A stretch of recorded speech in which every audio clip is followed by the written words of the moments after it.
Saya sering ditanya, apakah ajaran nasionalis itu diajarkan oleh Rasulullah?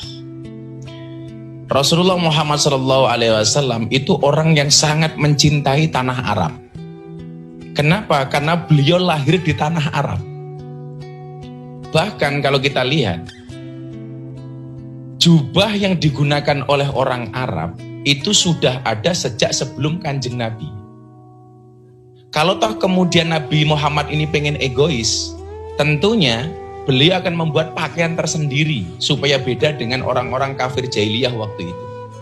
Tapi ternyata walaupun beliau membawa ajaran baru Islam, tidak merubah pakaian dan adat istiadat orang Arab Saudi. Maka kalau kemudian saya ditanya, apakah orang Indonesia juga harus ikut-ikutan pakai jubah seperti orang Arab? Tentunya jawabannya tidak.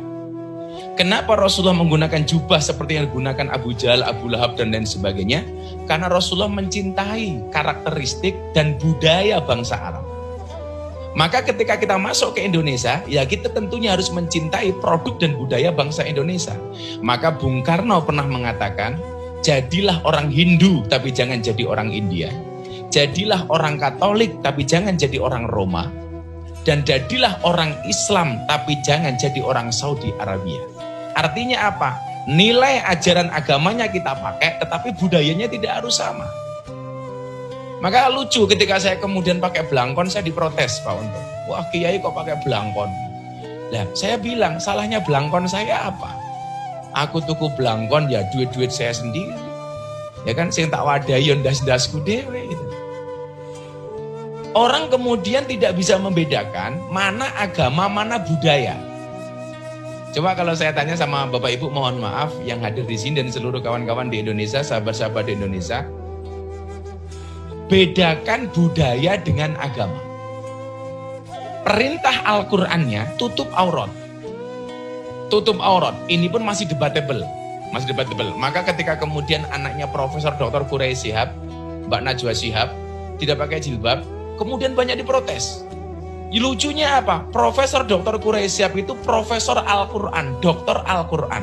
Dan yang memprotes beliau orang yang tidak bisa membaca Al-Quran. Orang-orang tidak bisa membedakan mana budaya, mana agama. Perintah Al-Quran tutup aurat.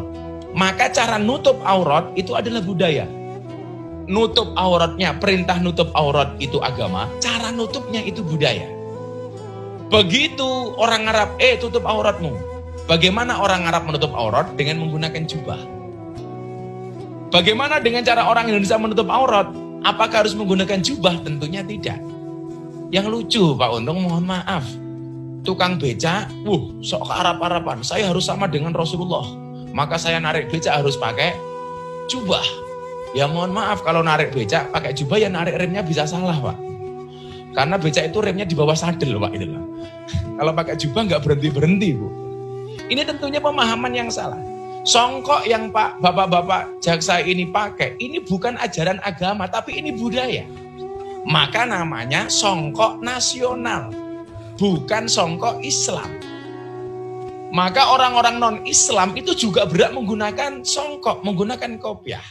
Karena ini adalah identitas budaya bangsa Indonesia. Demikian juga dengan belangkon. Maka pemahaman seperti ini Bapak Ibu, ini menjadi mahal. Karena gara-gara ini kemudian yang diadopsi tidak hanya agamanya tapi juga budayanya. Disinilah kemudian muncul istilah Islam Nusantara. Islam dengan karakteristik bangsa Indonesia. Begitu masuk Indonesia, boleh pakai sarung, boleh pakai celana, boleh pakai baju. Orang lucu lagi, ini identitas orang Islam itu baju koko. Menurut saya baju koko itu bukan baju muslim Bu. Namanya saja koko. Ini baju Cina. Baju koko. Kalau ini baju muslim barangkali namanya baju gos-gos Bu. Tapi ini namanya baju koko. Ini pemahaman yang sebenarnya sangat sederhana, tetapi banyak orang kemudian melupakan. Disinilah kemudian kenapa Bapak Ibu, saya membuat pondok pesantren itu di lingkungan orang Nasrani. Kampung saya itu 60% Nasrani, Katolik dan Kristen. 40%-nya Islam dan hampir 100% Muhammadiyah. Padahal saya terlahir sebagai orang NU. Kenapa kemudian saya waktu itu membeli tanah di sini atas izin masyarakat Nasrani? Saya pengen membuktikan ini loh gambaran bangsa Indonesia.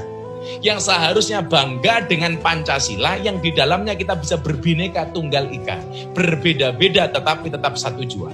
Tetangga selatan saya itu, Pak, itu pengurus gereja. Utara saya itu kuburan. Maka seumur hidup saya tidak pernah bertengkar dengan tetangga utara saya. Kuburan, Pak. Dan ternyata hubungan di antara kami luar biasa. Maka sampai ketua MPR datang ke pondok saya, Panglima TNI waktu itu Pak Gatot Nurmantio datang ke pondok saya, Bapak Kapolri Badrun Haiti datang ke pondok saya. Mereka semuanya mengatakan apa? Ini loh gambaran kampung Pancasila. Bagaimana kemudian saya memanage keharmonisan di dalam beragama di dalam sekitar ruangan pondok saya, Bu. Kalau ada orang Nasrani merayakan Natal, orang Islam itu semuanya masak, Bu. Hidangan makanan ini kemudian dibagikan ke seluruh warga kampung, baik yang Islam maupun non-Islam. Ketika orang-orang Islam melaksanakan Idul Fitri, gantian orang gereja itu masak. Semua orang kampung dikasih.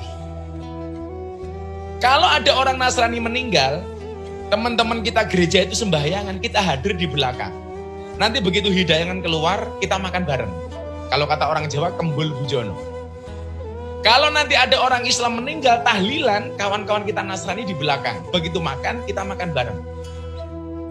Dan ini terjadi dengan sangat luar biasa karena kita memahami arti Bhinneka Tunggal Ika di dalam Pancasila sebagai ideologi negara.